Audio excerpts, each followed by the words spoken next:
Hello traders, welcome to Shrilakshmi trading academy. ಇದು ಇವತ್ತಿನ trade 79,500 put. So just 12 points ಇದೆ stop loss. ನೀವು ನೋಡಬಹುದು ಸೆನ್ಸೆಕ್ಸ್ ಅಂದ್ರೆ 30 ಪಾಯಿಂಟ್ಸ್, 40 ಪಾಯಿಂಟ್ಸ್, 50 ಪಾಯಿಂಟ್ಸ್ ಇರುತ್ತೆ ಸ್ಟಾಪ್ ಲಾಸ್. ಆದರೆ ಶ್ರೀಲಕ್ಷ್ಮಿ ಟ್ರೇಡಿಂಗ್ ಅಕಾಡೆಮಿಯಲ್ಲಿ ಜಸ್ಟ್ 12 ಪಾಯಿಂಟ್ಸ್ ಅಲ್ಲಿ ಸ್ಟಾಪ್ ಲಾಸ್ ನಾವು ರಿಸ್ಕ್ ಮಾಡಿಬಿಟ್ಟು ಟ್ರೇಡ್ ಮಾಡ್ತೀವಿ. ಈ ರೀತಿ ದೊಡ್ಡ ಟಾರ್ಗೆಟ್ ನ ಬುಕ್ ಮಾಡ್ತಾ ಇರ್ತೀವಿ. ಓಕೆ, ಸೊ ನೀವು ನೋಡೋದಾದ್ರೆ ನಾರ್ಮಲ್ ಆಗಿ ನೀವು ಒಂದು ಡಿಗ್ರಿ ಓದ್ತೀರಾ ಅಥವಾ ಡಬಲ್ ಡಿಗ್ರಿ ಓದ್ತೀರಾ, ಒಂದು ಜಾಬ್ಗೆ ಹೋಗ್ಬಿಟ್ಟು by end of the month 50,000, 60,000, 1 lakh rupees by end of the month ನಿಮ್ಗೆ ಸ್ಯಾಲರಿ ಕ್ರೆಡಿಟ್ ಆಗ್ಬೋದು. ಹೌದೇ ಇಲ್ವಾ? ಹಾಗೆ ಸ್ಟಾಕ್ ಮಾರ್ಕೆಟ್ಗೆ ಸುಮಾರು ಜನರು ಬರ್ತಾರೆ.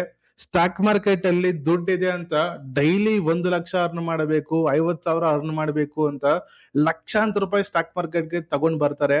ಆದ್ರೆ ಕೊನೆಗೆ ದೊಡ್ಡ ಲಾಸ್ ಆಗತ್ತೆ. ಈ ರೀತಿ ಆಚೆ ಹೋಗ್ಬಿಡ್ತಾರೆ. ಸುಮಾರು ಜನರು ಬೇಸಿಕ್ ಅರ್ಥ ಮಾಡ್ಕೊಂಡಲ್ಲ. ಏನು ಅಂತಂದ್ರೆ, ಇವಾಗ ನೀವು ಫಸ್ಟ್ ABC ಇಂದ ಸ್ಟಾರ್ಟ್ ಮಾಡಿಬಿಟ್ಟು ಇವಾಗ ನೀವು ಒಂದು ಕೋಡಿಂಗ್ ಬರ್ತಾ ಇದ್ದೀರಾ ಅಲ್ವಾ? ಸ್ಟಾಕ್ ಮಾರ್ಕೆಟ್ ಸಹ ಅಷ್ಟೇ. ನೀವು ಫಸ್ಟ್ ಅರ್ಥ ಮಾಡ್ಕೋಬೇಕು, ಫಸ್ಟ್ ಕಲಿಬೇಕು. ಕಲ್ತು ಟ್ರೇಡ್ ಮಾಡಿ. ತುಂಬಾ ಈಸಿ ಇರುತ್ತೆ ಸ್ಟಾಕ್ ಮಾರ್ಕೆಟ್. ನಿಮ್ಗೆ ಚೆನ್ನಾಗಿ ಸಬ್ಜೆಕ್ಟ್ ಗೊತ್ತಿದೆ ಅಂತಂದ್ರೆ ಸ್ಟಾಕ್ ಮಾರ್ಕೆಟ್ ಇಷ್ಟು ಈಸಿ ಅಂತ ಅನ್ಸುತ್ತೆ.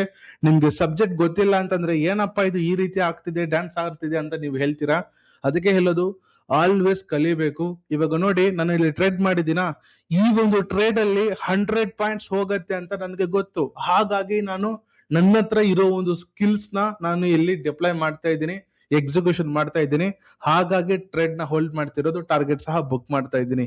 ಈವನ್ ನಾನು ಒಬ್ಬನೇ ಅಲ್ಲ, ನನ್ನ ಸ್ಟೂಡೆಂಟ್ಸ್ ಸಹ ಡೈಲಿ 1:3 ಬುಕ್ ಮಾಡ್ತಾರೆ, 1:5 ಬುಕ್ ಮಾಡ್ತಾರೆ, ನಂತರ 100 ಪಾಯಿಂಟ್ಸ್ ಬುಕ್ ಮಾಡ್ತಾರೆ. ಸೊ ಏನು ಅಂತಂದ್ರೆ, ರಿಯಲ್ ಸಬ್ಜೆಕ್ಟ್ ನ ಹೇಳ್ಕೊಡ್ತಾ ಇದ್ದೀವಿ. ನೀವು ಸಹ ಕಲಿಬೇಕು ಅಂತಂದ್ರೆ, ಸ್ಟಾರ್ಟಿಂಗ್ ಇಂದ ಕಲಿಬೇಕು ಅಂತಂದ್ರೆ ನಮ್ಮ ಹತ್ರ ಬರ್ಬೋದು. ಬೇಸಿಕ್ ಇಂದ ಹಿಡಿದು ಮಾಸ್ಟರ್ ಟ್ರೇಡರ್ ತನಕ ಏನೇನು ಬೇಕು ಸಬ್ಜೆಕ್ಟ್ ಪ್ರತಿಯೊಂದು ಹೇಳ್ಕೊಡ್ತೀವಿ. ಕೊನೆಗೆ ಈ ಒಂದು ಟ್ರೇಡ್ ಟಾರ್ಗೆಟ್ ಹಿಟ್ ಆಗಿದೆ. ಓಕೆ, ಸೊ ಇದೇ ರೀತಿ ನೀವು ಸಹ ಕಲಿಬೇಕು ಅಂತಂದ್ರೆ ಕಾನ್ಸೋ ನಂಬರ್ಗೆ ಕರೆ ಮಾಡಿ. ಮತ್ತೆ ನಾಳೆ ಸಿಗ್ತೀನಿ. Thank you.